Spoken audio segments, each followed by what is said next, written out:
In an exclusive interview, Oklahoma Senator James Lankford tells One America's John Hines that Joe Biden is not the president-elect, and at his earlier comments about whether Joe Biden should be receiving high-profile presidential intelligence briefings were misreported by the mainstream media. Take a look. It appears some of your remarks may have been taken out of context or inaccurately reported by CNN and others with regard to your thoughts about Mr. Biden receiving this presidential briefing. What seems to be going on, sir? So I know it's shocking that other networks take conservatives out of context. I know no one's ever seen that before. But I made a simple statement yesterday that during the campaign, both sides received briefings, intel briefings, because starting after the national conventions, both sides always receive briefings because you don't know who's going to be the president yet. That should continue on because the election is still going on. Nothing is resolved in the election at this point. And so my simple statement is, we don't know who the president's going to be at this point. So both sides should be receiving the intel briefings and continue on with that process on it. Right now, Joe Biden has stopped on that.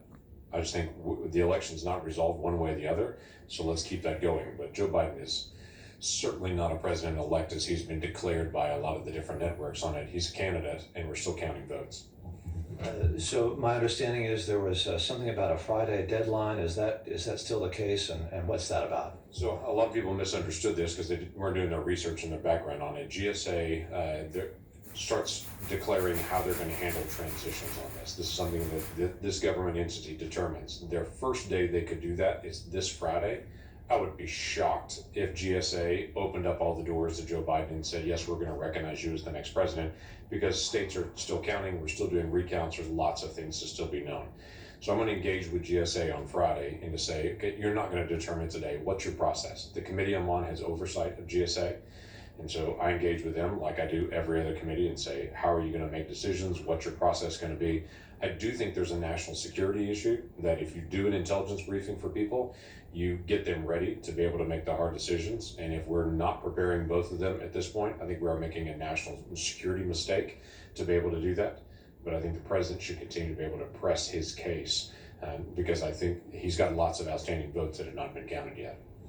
So is it fair to say then that cable television networks do not basically determine the winner of the presidential election, sir? No, there is no declared winner of the presidential election, and no news networks have decided who they want to be the next president. The American people have not had their votes counted yet, have not had their votes certified yet, and we're a long way from actually getting a final answer from what we're going to have on this presidential election. So it took 37 days in 2000 to be able to go through all the recounts, all the evaluations, everything that actually occurred to be able to get that resolved. It will probably take at least a month again this time to be able to go through the process. It's entirely reasonable to be able to do, but I'd much rather get it right than for the network to try to cut it off and to say nothing to see here, move along. That's not who we are as Americans. We need to be able to see everything and have full transparency and to ask the hard questions. So there are some recounts going on, including in Georgia. Is that a reasonable course of action at this point, sir?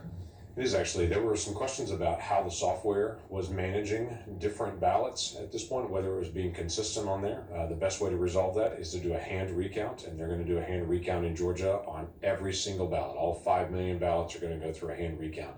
That is the best way to be able to do it. It'll take a full week to be able to do that large of a count, but it can be done. They'll have observers that get a chance to be able to see it, and then we'll start verifying Georgia to be able to say, okay, what was really happening? Because then we'll know, was there a software glitch that was there that was forcing a recount on it? There's also opportunity to be able to look at how they handled the absentee ballots, if they were double counting some of these ballots that were coming in. This also buys us a little more time to be able to look at and see, were these absentee voters real? We know for some other states that we had people that were voting that were dead, long since dead. And so this gives us an opportunity to be able to get more time to be able to see, okay, which votes were coming in that is actually a legitimate registered voter that is alive, and which votes are just showing up here. So we've seen this before. Indiana, 10 years ago or so, there was a big operation that was happening that was actually taking absentee votes, registering people for absentee ballots, getting them mailed to their spot. They were filling them out and mailing them back in for them.